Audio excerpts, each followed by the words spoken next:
What is up, guys? It is Quinn here, and in today's video, I'm going to be going through the top 30 wide receivers in terms of underdog ADP, and I'm going to be talking about every single player, talking about why you should draft them.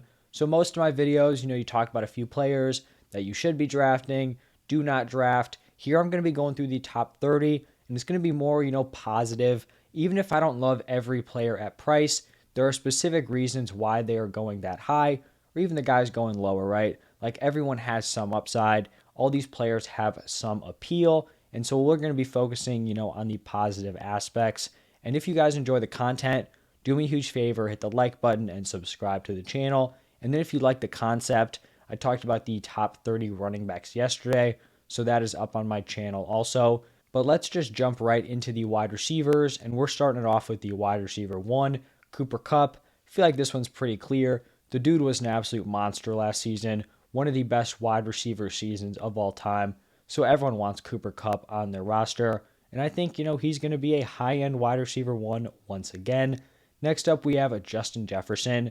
And, aside from Cooper Kupp, when I'm looking at players who I think will finish as the wide receiver one, I feel like Justin Jefferson has to be the next, highest odds player. I really feel like there's a chance Justin Jefferson just goes nuclear this season. Heading into his third year in the NFL, you have a kind of a change in that Vikings offense. I believe they're going to be more pass heavy, new coaching staff. So if this team switches to a more pass heavy attack, Justin Jefferson's a monster. He's continuing to go up. Adam Thielen, as he ages, he's going to be going down a little bit. Still a very viable player, but I think Justin Jefferson is just going to dominate the season, and that is why you are drafting him. Then we have Ja'Marr Chase, one of the best rookie wide receiver seasons of all time. Could have been the best, you can make that argument. There's really a lot to be excited about here with Chase. He's going to be attached to Joe Burrow. This Bengals offense is going to be great. They have a much improved offensive line, and he is just a big play machine. He was wildly efficient last year. If he can add some volume to that, he could be in store for an absolutely monster season, just like he had last season as a rookie. Then we have Stefon Diggs. You like Stefon Diggs. We know he's one of the best wide receivers in the NFL. He's attached to Josh Allen, the clear-cut top weapon on that team. He's going to give you some solid volume. He has the touchdown upside, and he can put together a high-end wide receiver one season. We saw it in his first year with the Bills. Then we have Davante Adams. You can make a strong case that Davante Adams is the number one wide receiver in the NFL. I would not push back on that. He is going on a new team, but I still think this is a pretty solid situation.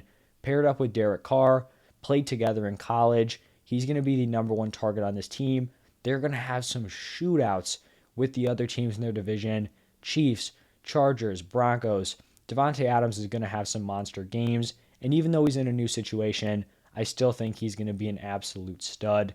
Then we have CeeDee Lamb, and it really seems like everything is lined up for CeeDee Lamb to take that next step.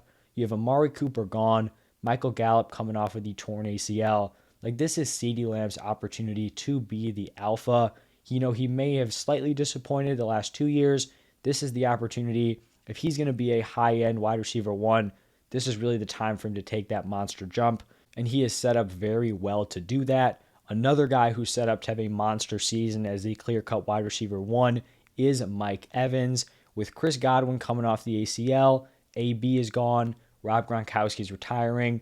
Like, Mike Evans is going to be the clear-cut number one target on this team. And even though he's been very successful in his first 2 seasons with Brady, he hasn't had that elite upside. And when you look back at that roster, like, it was an embarrassment of riches. If you had Mike Evans getting double teamed, okay, go to Antonio Brown, go to Chris Godwin, go to Rob Gronkowski. There were so many guys to be worried about that you didn't have to, feed Mike Evans targets. You could kind of, let him take some pressure off the defense. He could give you 3 receptions for 20 yards, and you could still have a dominant win. That is not the case this year. Mike Evans is going to be very, very involved on a week-to-week basis, and I think he could definitely give you like a high-end wide receiver one finish like he did, and I believe at Jameis Winston's last season. He was dominant that year also. Then we've got Deebo Samuel, and really for Deebo Samuel, he can be an elite wide receiver one as a pure wide receiver or this like wide back position. If you look at like the first half of the season, he was a pure wide receiver last year, was a high-end wide receiver one. yak machine. Then they switch him to the wide back spot. Once again, a high-end wide receiver. So no matter where they play him, Deebo Samuel is going to ball out. Then we have Tyreek Hill. And for Tyreek Hill, there are definitely some question marks with the situation. But if you are drafting Tyreek Hill, you are drafting him for the talent. We know he has the talent to be a high-end wide receiver one. You're just kind of hoping that they get the ball into his hands, give him opportunities to make those massive plays. Then we have T. Higgins, and really a lot of the things I said about Ja'Marr Chase applies here with T. Higgins. Elite offense, great quarterback in Joe Burrow, and I think T. Higgins kind of has like an underrated ceiling. Like he was a back end wide receiver one, high end wide receiver two last year with pretty poor touchdown upside. Like I would not be surprised if we see Chase finish as like the wide receiver three, wide receiver four, and then we see Higgins as like wide receiver six, wide receiver seven. Like I feel like that's totally in the realm of possibilities. So I really like T. Higgins here. Then we have AJ Brown, and similar to Tyreek Hill, you're looking at this situation, it might not be great, but you are betting on the player to kind of outperform the situation they're in, kind of raise their offenses up. So if you're going after AJ Brown, you're hoping this Eagles offense becomes a little more pass heavy after they brought him in. Maybe where they want to shift how they run this offense, and then you're going to see him feast because he has finished well, on the Titans, which was a low volume passing attack. So hopefully he can do the same thing here with the Eagles. For Keenan Allen, you were just getting one of the safest weapons in the league. Just seems like a lock, for his floor. If he's on the field, it seems like his floor is like a high-end wide receiver too. It's pretty impressive to have that high of a floor when you're being drafted as like a fringe wide receiver one. I also think he has that upside where if he just hits a double-digit touchdown season, I know he hasn't done it yet, but it should be possible. He gets targeted in the red zone. This is going to be a high volume passing attack. If he gets 10, 11 touchdowns, he could easily put together a wide receiver one season when you're looking at the volume around him. Going after Keenan, we actually have his teammate Mike Williams. And for Mike Williams, you're kind of hoping he keeps that same role that he had last year. So early on in his career, he was this deep threat guy, wasn't really like a high volume option. Last year, his ADOT totally dropped. He still had some of those big plays, but he was much more reliable, getting targeted, at a much higher rate. I actually did a video breaking down both Keenan Allen and Mike Williams. It should be on here from maybe like a week ago. So if you want to see that, go check it out. But he's going to be someone who can give you those massive weeks. Then we have a Michael Pittman, and I feel like this season is set up for Michael Pittman to break out. He showed really solid improvement from his rookie to sophomore season. Now he's going in, to year three. He has a quarterback upgrade, very limited target competition. This could be the year that Michael Pittman breaks out as a fantasy football wide receiver one. Next up, we have Marquise Brown going from the Ravens to the Cardinals. I feel like in the first 6 weeks of the season, we could really see Marquise Brown ball out as like a fantasy wide receiver one. We just have not seen him play on a high volume passing attack. When the Ravens were more pass heavy earlier in the season with Lamar, Marquise Brown was putting up really, really strong numbers. So without D-Hop for the first 6 weeks, I feel like Marquise Brown can really impress. I think his skill set matches up very well with Kyler. Kyler gets a lot of hate, but the man can throw the deep ball. We know that's Marquise Brown's strong suit. So I think, you could expect some massive performances early on in the season. And then when D-Hop comes back, you're kind of hoping that Marquise Brown overtakes him. DeAndre Hopkins is aging. If he's the wide receiver one for the Cardinals, you like to see it. Then we have Jalen Waddle. He's teamed up with Tyreek Hill on the Dolphins. And a lot of things I said about Tyreek Hill, I feel like kind of also apply here. Even though they're very, different players in terms of where they are in their career, Jalen Waddle, we know he's talented, very impressive rookie season. You're hoping that his talent wins out on an unclear situation with an unproven quarterback, but I think he can take a jump in year two. He's acclimated to the NFL, and I think this offense as a whole is going to be better, which could obviously help him out with his efficiency and touchdown upside. Then we have Courtland Sutton. I feel like the appeal here is clear. He could be the wide receiver one on a Russell Wilson-led offense. I mean, if that's the DK Metcalf slot, that's a great position to be in. We've seen him put together a strong fantasy finish. I believe it was his third year in the NFL. Maybe it was his second year, but it was like a combo of, I think it was Flacco and Drew Lock. but I mean, he was very impressive with a really poor kind of QB play around him. So if he's the guy, second year off his ACL, he could be a really strong fantasy bet. Next up, it is going to be DJ Moore. And for DJ Moore, he is a very, very talented wide receiver. If he was in a good situation with a good quarterback, I think DJ Moore could be like a mid-tier wide receiver one. I truly believe he has that ceiling. But here with his current situation, you're just betting on a guy to be kind of a safe option, a wide receiver two on your team, and then you're just kind of holding out hope that he can like wildly outperform the situation. If they can acquire a quarterback like Baker Mayfield, I think that would be great news for DJ Moore. I don't know if it's going to happen. I don't think it's like some insane thing, but I feel like that's a massive upgrade from what they have now with Sam Darnold. Next up, it is Deontay Johnson. If you guys follow my channel, I'm a massive fan of Deontay. So in my opinion, you're getting a wide receiver who has proven they can be a wide receiver one in a not good situation. Big Ben was horrible last year. They did pass a lot, but it was very, very inefficient. Deontay Johnson was a wide receiver one, and now you're going from Big Ben, who was terrible, to Mitch and Kenny Pickett, who could also be terrible, but now he's going as wide receiver 19. I think there's a lot of value here. He's proven he can do it in bad offenses. I think he can do it again. So I think you're definitely getting a value there with Deontay. Here at number 20, we have Jerry Jeudy. Kind of a similar argument here to Courtland Sutton. He's the younger option, but he will have the opportunity to ball out, with Russell Wilson as his quarterback.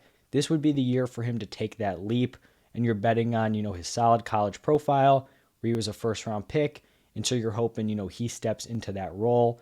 Then we have Terry McLaurin. I think everyone knows Terry McLaurin is a very talented wide receiver. I feel like he's kind of in that same situation as DJ Moore, where we know the talent is there. We just don't know about the situation. But here for Terry, he actually has a quarterback upgrade. It definitely doesn't sound great when you're saying Carson Wentz is like a significant upgrade over the former quarterback, but that is the situation we are in. I don't even think Terry McLaurin needs like an insane amount of help to be a solid fantasy wide receiver. He just needs someone who can deliver the ball somewhat accurately to him. So I think, wide receiver 21 with this upgrade, and he has some other weapons around him. Curtis Samuel coming back. They drafted Jahan Dotson. So, I think this offense will be better, and he can have a strong season. With Allen Robinson here, you are betting on the fact that last year was kind of a fluke, a bad situation. He's been very reliable his entire career. Someone who's been a fringe wide receiver one, and then you are putting that player on one of the best passing attacks in the NFL, letting him play behind Cooper Kupp. It's going to be a pass-heavy attack, and if Allen Robinson still has it, you're probably getting a decent value here at wide receiver 22. Next up, it is DK Metcalf, and here you are betting on the talent. I think this is too low for DK. Not a good situation, but you're looking at a guy who has been a fantasy wide receiver one. He's an elite NFL wide receiver, and you're getting him as a back-end wide receiver two.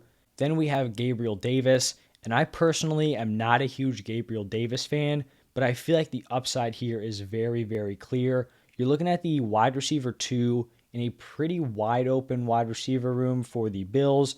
It's going to be a high volume passing attack. He flashed with that massive playoff performance. So that is the upside with Gabriel Davis, that you're kind of catching this ascending wide receiver, someone who's going to be a very strong option moving forward. Then at 25, we have Rashad Bateman, and his upside I think is very, very high.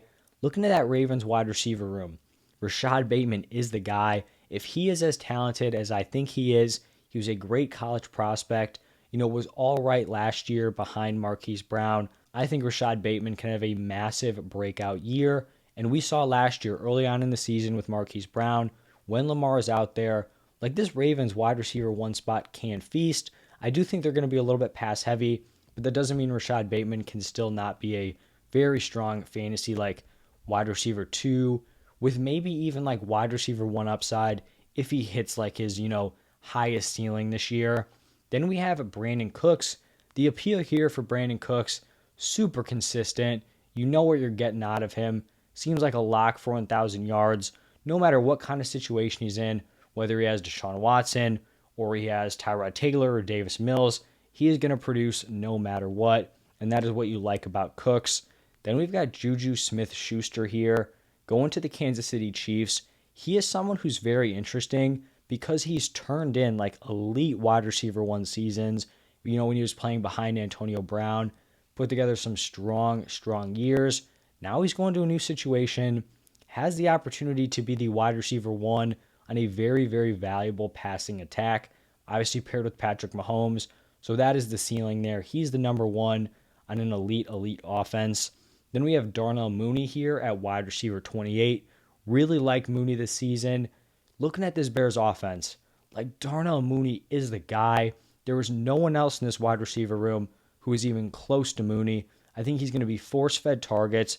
We know he can make some big plays, but I think at worst, he's going to be a super inefficient, just like volume monster. And here at wide receiver 28, that is great value. At wide receiver 29, we have Chris Godwin. I love Chris Godwin here because I know we have the ACL issue, but when healthy, I think Chris Godwin's a top 12 fantasy wide receiver. Like if he had no ACL concerns, I think you're looking at both Mike Evans and Chris Godwin as top 10 guys. So here, if he's missing 4 or 5 games, you could be getting a fantasy wide receiver one for like 3/4 of the season, but you're getting him at a massive discount because of that injury. Now, the final wide receiver here is going to be Amari Cooper.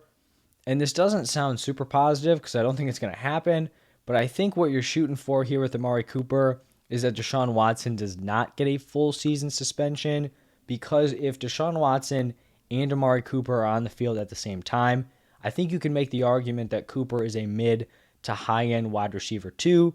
So here at wide receiver 30, if he's playing with Deshaun Watson, this is a really solid value. But I knew I'd say I'd be positive, but I don't think Deshaun Watson's going to play. So there's not a ton of appeal here. Maybe he's the clear-cut wide receiver 1, but led by Jacoby Brissett. Not really seeing it much here. So I guess the upside is Deshaun Watson, even though it's very unlikely. But so those are the top 30 wide receivers, why you would be drafting them, kind of like their upside, the positive take on all of these players. But that's going to wrap it up for this one. Thank you all for stopping by, staying throughout the entire video, and I'll see you all in the next one.